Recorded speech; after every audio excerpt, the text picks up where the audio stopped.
Hello friends. आज का एक बहुत ही ब्रीफ टॉपिक मैं पिक कर रही हूँ। एक्चुअली टॉपिक नहीं है, थोड़ी सी डू एंड डोंट्स हैं when the parents along with the child when they go for counselling.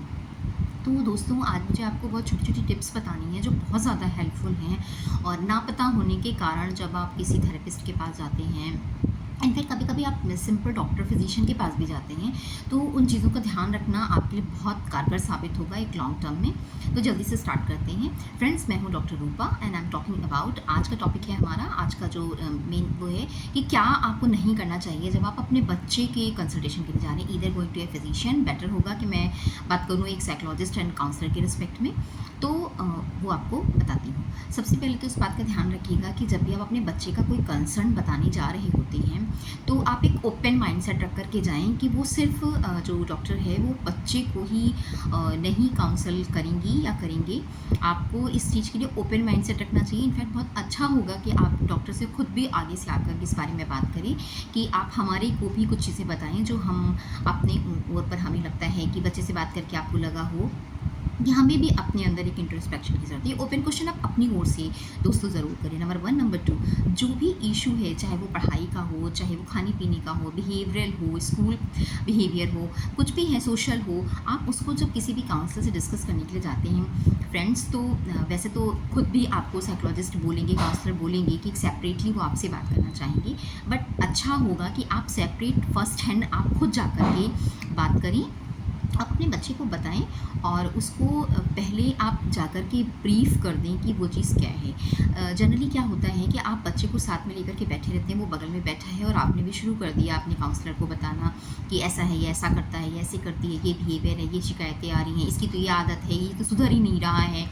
ये बहुत गलत असर डालता है। देखिए, आप जनरली जब किसी से अपने बच्चे से घर पर बात कर रहे होते हैं और आप उसको बोल रहे होते हैं तुम्हारा ये अच्छा नहीं, तुम्हारा वो अच्छा नहीं है, वो बच्चा एक फैमिली सेटअप में कोई चीज़ सुनता है तो उसके लिए वो एक अलग माइंडसेट रखता है। लेकिन एक बिल्कुल अननोन पर्सन से जो कि प्रोफेशनल है, आप उसकी पहले ही उसको आइडेंटिटी देने जा रहे हैं, ये दोनों ही तरह से सही नहीं है। आप उसको एक तरीके से प्राइमर दे रहे हो, पहले ही इमेज बना दे रहे हो। और जब बच्चा ये चीज़ सुनता है, सुनती है कि मेरे माँ बाप मेरे बारे में ये कह रहे हैं, ये सुनते हैं, ये सब फैमिली में भी उसको बोल चुके हैं, आपको लगता है कि ये बातें तो आप पहले भी डिस्कस कर चुके हैं, लेकिन एक थर्ड पर्सन के साथ आगे आप बोलते हैं, तो आप यकीन नहीं करेंगे कि चाहे वो बच्चा 0 से 15 साल 16 साल जितने का भी है, इससे ऊपर वाले तो थोड़े समझते हैं और शायद आपको उनके सामने बोलने में थोड़ा सा आर्टिकुलेशन नीड फील होता भी होगा, तो वो बहुत हर्ट होते हैं।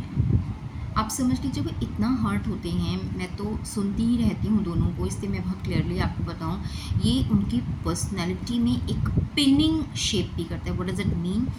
वो अपने बारे में यही परसेप्शन फॉर्म कर लेते हैं जो आप बोल रहे होते हैं। ये तो पूरा ही टेन्योर पीरियड के लिए है, जितने भी हम ब्रॉटअप टाइम है हमारा। लेकिन जब आप किसी थर्ड पर्सन के बारे में बोलते हैं तो उनको बहुत ज़्यादा हर्ट होता है, उनका मन टूटता है, उनका मोरल डाउन होता है, इन्हीं चीज़ों से उनका सेल्फ एस्टीम डाउन होने लगता है। तो कृपया करके इन चीज़ों को सेपरेटली डिस्कस करें। नंबर 1 ये था। नंबर 2 फ्रेंड्स ये है कि बहुत सारी बातें ऐसी होती हैं, आई कम्प्लीटली अंडरस्टैंड कि फैमिली की हैं, पति पत्नी के बीच की हैं, मतलब माँ बाप के बीच की हैं, तो हम नहीं उनको बताना चाहते हैं। हमें लगता है कि ये बताने का क्या फ़ायदा है, इसका क्या रोल है। नहीं फ्रेंड्स, बिल्कुल बहुत रोल है। आप लोगों को नहीं पता होगा, शायद आप लोगों को लगता होगा it's directly related to the person, the बच्चा। नहीं, आप उस चीज़ के बारे में ज़रूर खुल कर के बात करें, क्योंकि बहुत बार क्या होता है कि आपने से बच्चे के बारे में बताया, बच्चे से बात करने पर भी आपको इन्फ्लुएंस दिखेगा जो भी उसको गाइडेंस दिया गया है, मगर इन्वायरमेंटल फैक्टर को गवर्न करने में वैसे आपसे वो खुद फ्रंट हैंड सामने से आकर के पूछेगा, जो भी काउंसलर होगा आपसे पूछेगा। मगर आपको अगर लगता है कि आप जो है, आपसे बच्चे ने कभी इस बारे में बात की है, आपने देखा है कि बच्चे के ऊपर इस चीज़ का इम्पैक्ट हो रहा है, तो एज ए इन्फॉर्मेशन आप इस चीज़ के बारे में भी उनको बताएं, खुल करके बताएं। ठीक है। नंबर 3 डियर्स, ये जो एक बहुत छोटा सा पॉइंट है, लेकिन हमें याद नहीं रहता है, इसलिए हम जब काउंसलिंग के लिए जाते हैं तो हम ये मिस्टेक कर देते हैं।